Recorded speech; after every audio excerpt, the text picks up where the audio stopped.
ክርስቲያን ታደለ ሲታሰር ያለ መከሰስ መብቱ አልተነሳም ነበር ወይ?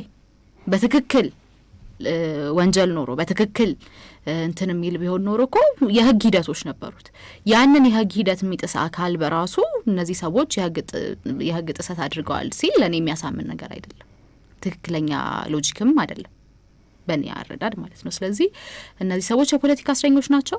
የፖለቲካ እስረኞቹ እንዲፈቱ መታገል የጀመርነው ዛሬ አይደለም፣ ለምርጫ አይደለም። ከዚህ ቀደም ያወጣናቸውን በጣም ብዙ መግለጫዎች ማየት ይቻላል።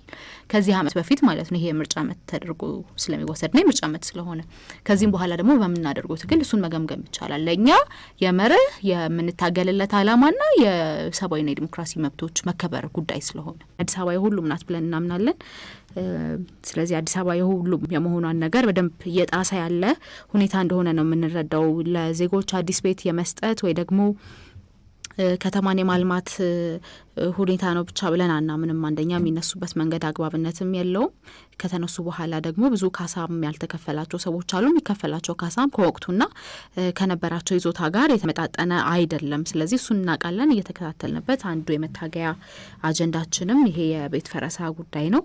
ከሀገራዊ ምክክር ኮሚሽን ጋር በተያያዘ ኢህአፓ አሁን የሀገራዊ ምክክር ኮሚሽን ወይም ደግሞ የምክክር ሂደት ውስጥ እየተሳተፉ አይደለም። ላለፉት አንድ አመታት ወይም ደግሞ ላለፈው የሀገራዊ ምክክሩ ከተመሰረተ ጀምሮ ለነበረው ጊዜ እየተሳተፈ ቆይቷል። ውስጥ ሆኖ ነገሮችን ለማስተካከል ይቻላል በሚል እምነት ግን ያ አልሆነምና ከሀገራዊ ምክክር ኮሚሽኑ ወጥተናል። ብዙ የወጣንባቸው ምክንያቶች አሉ። አንደኛው በጠቅላይ ሚኒስትሩ ፕሪሜዲትድ ነበር ብለን እናምናለን። ለምሳሌ ስለ የርዕስ መረጣዎች ሁሉ ነበሩት የሽግግር መንግስት የመሳሰሉ ነገሮችን እንዳታነሱ የሚልና ርዕስ ተመርጦ እንደሆነና እኛ አጀንዳችን የትኛውም ሆኖ ብንሰጥ የማለፍና የመውደቅ እድሉ በጠቅላይ ሚኒስትሩ ይሁንታ ላይ የሚመሰረት በመሆኑ ገለልተኝነቱ ጥያቄ ውስጥ ነው። እንዲሁ ከተሿሚዎች ውስጥም የገለልተኝነት ጥያቄዎችን አንስተናል።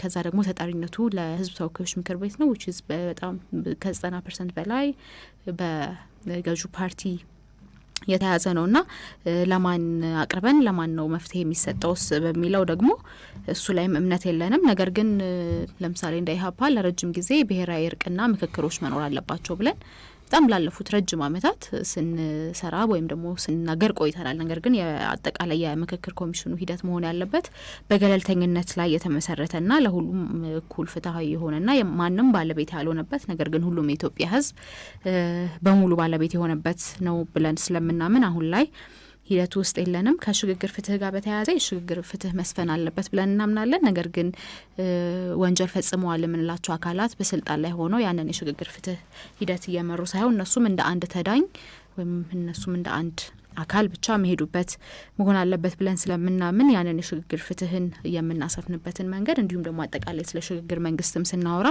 በትክክል ሰንደን አስቀምጠን እሱም እንደ አንድ አማራጭ የምናየው ጉዳይ ነው ማለት ነው። ገብረ ማርያም ከምርጫው ያለቀለት የሚለው አገላለጽ የሚለውን ስለ ምርጫው ስንናገር መሬት ላይ ያሉ ሁኔታዎችን እንናገራለን።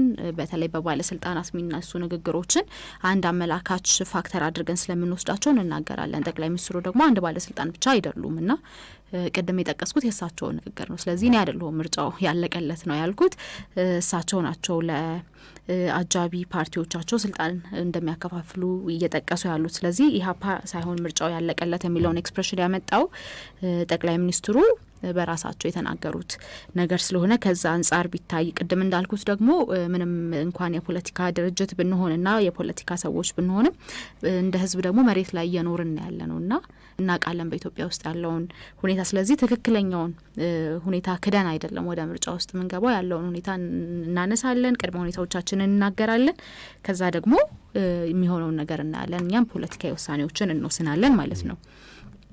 ከአርሶ አደሮች ጋር በተያያዘ ስለ ግብአት ስለ አርሶ አደሮች በተለይ ከሰላም ጋር በተያያዘ እንዲሁ ደግሞ ከማዳበሪያ ጋር በተያያዘ ተደጋጋሚ መግለጫዎችን አውጥተናል።